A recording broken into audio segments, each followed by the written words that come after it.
Good morning. Now we are going to discuss the treatment of provision for income tax.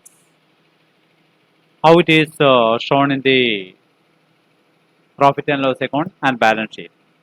Provision for taxation is shown in the profit and loss account under the head provisions and contingencies. Okay, in the profit and loss account, it is shown under the head provisions and contingencies. And it is also shown on the liability side of the balance sheet. Schedule number 5. And one more thing to remember is that provision for taxation is made after making provision for doubtful debts. So after making provision for doubtful debts, we will provide for taxation. Then now we are going to discuss income from non-performing assets. The assets of a bank can be broadly classified into two categories. First one is performing assets and the second one is non-performing assets. So first of all, what is a performing asset? An asset is treated as performing asset if interest is serviced promptly and there is no overdue or irregularity in the account. These assets are known as standard assets or performing assets. ഇപ്പം എന്താ performing assets എന്ന് പറഞ്ഞാൽ നമ്മൾ കൊടുത്തിരിക്കുന്ന ബാങ്കിന് നൽകിയിരിക്കുന്ന ലോണുകളാണല്ലോ ബാങ്കിൻ്റെ asset എന്ന് വിളിക്കുന്നത്. അപ്പോൾ ആ ലോണിൻ്റെ മേലുള്ള ഇൻട്രസ്റ്റ് കറക്റ്റായിട്ട് ബാങ്കിന് കിട്ടിക്കൊണ്ടിരിക്കുകയാണെങ്കിൽ, തിരിച്ചടവ് ഇൻട്രസ്റ്റ് ബാങ്കിന് കൃത്യമായിട്ട് കിട്ടിക്കൊണ്ടിരിക്കുകയാണെങ്കിൽ അത്തരം അസറ്റിനെയാണ് പെർഫോമിംഗ് അസറ്റ്സ് എന്ന് വിളിക്കുന്നത്. So what is non-performing asset? An asset becomes non-performing when it ceases to generate income for the bank. An asset is treated as non-performing when income on such asset remains overdue and unpaid for a period more than 90 days. ഒരു അസറ്റിൻ്റെ മേലെ ബാങ്കിന് കിട്ടുന്ന income എന്ന് പറയുന്നത് interest ആയിരിക്കും. അപ്പോൾ interest കിട്ടുന്നത് കഴിഞ്ഞ 90 ദിവസത്തിൽ കൂടുതലായിട്ട് മുടങ്ങിക്കിടക്കുകയാണെങ്കിൽ അതിൻ്റെ പ്രിൻസിപ്പൽ റീപേയ്മെൻറ്റോ അല്ലെങ്കിൽ ഇൻട്രസ്റ്റ് പേയ്മെൻറ്റോ കഴിഞ്ഞ 90 ദിവസത്തിന് കൂടുതൽ മുടങ്ങിക്കിടക്കുകയാണെങ്കിൽ അത്തരം ലോണുകളെയാണ് നോൺ പെർഫോമിംഗ് അസറ്റ്സ് എന്ന് വിളിക്കുന്നത്.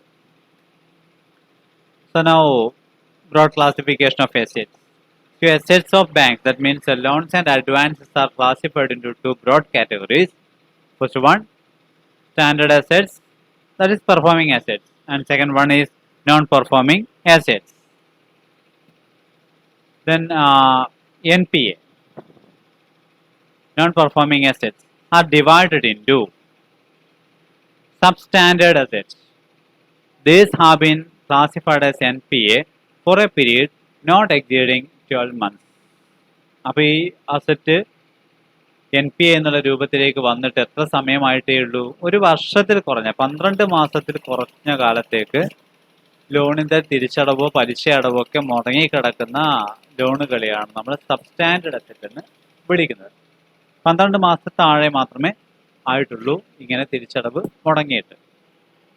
Then now doubtful assets. Doubtful assets are those which remained as NPA for a period exceeding 12 months. ഒരു വർഷത്തിൽ കൂടുതലായിട്ട് തിരിച്ചടവ് മുടങ്ങിക്കിടക്കുന്ന ലോണുകളെയാണ് നമ്മൾ ഡൗട്ട്ഫുൾ അസറ്റ്സ് എന്ന് വിളിക്കുന്നത്. The next one is loss assets. Loss assets are those assets in which loss has been identified by the bank or auditors or RBI, but the amount has not been written off wholly or partly. These assets must be written off even though there may be a remote possibility of recovery of a portion of it. അപ്പോൾ loss asset എന്ന് പറഞ്ഞാൽ എന്ത് ചെയ്തു?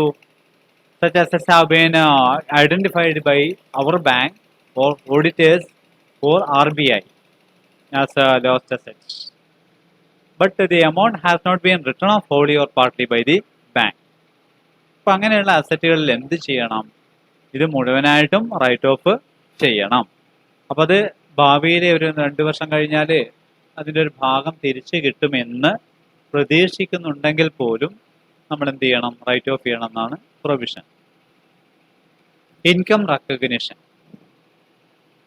നമ്മൾ NPA non performing assets ആണെങ്കിൽ അതിൻ്റെ income എപ്പോഴും recognise ചെയ്യണം. ഒരു പെർഫോമിംഗ് അസറ്റ് ആണെങ്കിൽ അതിൻ്റെ ഇൻകം എപ്പോഴും റെക്കഗ്നൈസ് ചെയ്യണം എന്നുള്ളതാണ് പറയാൻ പോകുന്നത്. The income on NPA should not be recognized on accrual basis. It should be treated as income only when it is actually received. ഇപ്പോൾ ഇൻകം റെക്കഗ്നിഷൻ സാധാരണഗതിയിൽ 2 രീതിയിലാണുള്ളത്. ഒന്ന് അക്രൂവൽ ബേസിസ് ആണ്, മറ്റൊന്ന് റിസീപ്റ്റ് ബേസിസ് ആണ്. അപ്പോൾ അക്രൂവൽ ബേസിസ് എന്ന് പറഞ്ഞാൽ due, എപ്പോഴാണോ ഡ്യൂ ആകുന്നത് കിട്ടണമെന്നില്ല, ഡ്യൂ ആയാൽ മതി.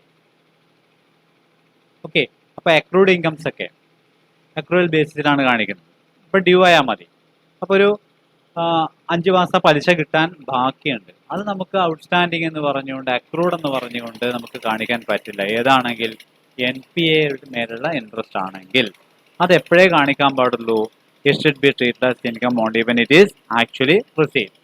റിസീപ്റ്റ് ബേസിസിൽ മാത്രമേ കാണിക്കാൻ വേണ്ടി പാടുള്ളൂ. ആക്ച്വലി റിസീവ് ചെയ്താൽ മാത്രമേ കാണിക്കാൻ പാടുള്ളൂ, ഡ്യൂ എന്ന് പറഞ്ഞുകൊണ്ട് കാണിക്കാൻ പാടില്ല. ഇനി what about interest on performing assets or standard assets?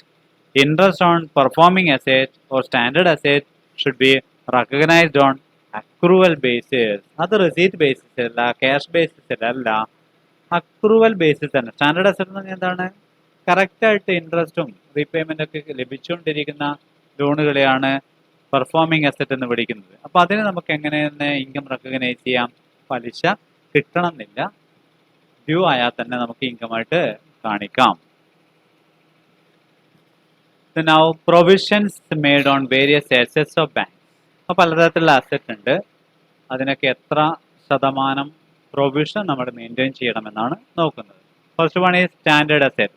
Standard asset നമ്മൾ നേരത്തെ പറഞ്ഞു, കറക്റ്റായിട്ട് ഇൻട്രസ്റ്റ് കിട്ടിക്കൊണ്ടിരിക്കുന്ന അസറ്റിനെയാണ് സ്റ്റാൻഡേർഡ് അസറ്റ് എന്ന് വിളിക്കുന്നത്. A minimum of 0.40% provision is required for standard asset. Second one is substandard asset. A general provision of 15% on the total outstanding without making allowance for DIC GC, ECGC, guarantee cover and securities available. 15% മൊത്തം ലോണിൻ്റെ മേലെ 15%. അതെന്ത് നോക്കണ്ട? Deposit insurance credit guarantee കോർപ്പറേഷനോ അല്ലെങ്കിൽ export credit guarantee കോർപ്പറേഷനോ അവരുടെ എന്തെങ്കിലും guarantee ഉണ്ടോ, അല്ലെങ്കിൽ മറ്റേതെങ്കിലും സെക്യൂരിറ്റീസിൻ്റെ മേലെ ഗ്യാരണ്ടി ഉണ്ടോ ഒന്നും നോക്കണ്ട. ഇവരുടെ ഗ്യാരണ്ടി അവൈലബിൾ ആണോ, അല്ലെങ്കിൽ എന്തെങ്കിലും സെക്യൂരിറ്റിയുടെ മേലെ ഗ്യാരണ്ടി നൽകിയിട്ടുണ്ടോ എന്നൊന്നും നോക്കണ്ട. 15% എന്ത് പ്രൊവിഷൻ, ജനറൽ പ്രൊവിഷൻ മസ്റ്റായിട്ട് കൊടുക്കുക.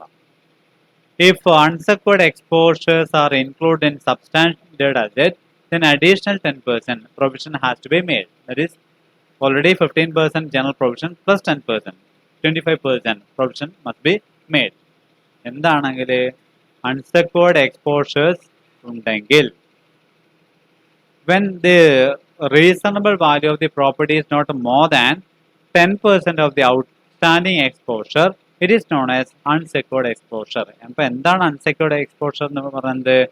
When the reasonable value of the property given as security is not more than 10% of the outstanding exposure. Okay, then it is known as unsecured exposure. The next one is doubtful assets. Doubtful assets. For the unsecured portion of doubtful assets, 10% provision is required. 100% provision is required. For the secured portions, doubtful up to 1 year, 25% provision is required. Doubtful for 1 to 3 years, 40% provision is required. Doubtful for more than 3 years, 10% provision is required. And last one is loss assets. Loss assets should be completely written off. If they are permitted to remain in the books for any reason, 10% provision should be made. ഇപ്പോൾ loss അസറ്റിന്റെ കാര്യത്തിൽ complete right of ചെയ്യണം. ഇനി എന്തെങ്കിലും ഒരു കാരണവശാൽ നമ്മുടെ ബുക്കിൽ ഈ ലോസ് അസറ്റ് മെയിൻറ്റെയിൻ ചെയ്യാൻ അനുവദിക്കുന്നുണ്ടെങ്കിൽ, റിമെയിൻ ചെയ്യാൻ അനുവദിക്കുന്നുണ്ടെങ്കിൽ 100% പ്രൊവിഷൻ വെച്ചതിന് ശേഷം മാത്രമേ ഈ ലോസ് അസറ്റ് നമ്മുടെ ബുക്കുകളിൽ മെയിൻറ്റെയിൻ ചെയ്യാൻ വേണ്ടി പാടുള്ളൂ. Okay, thank you.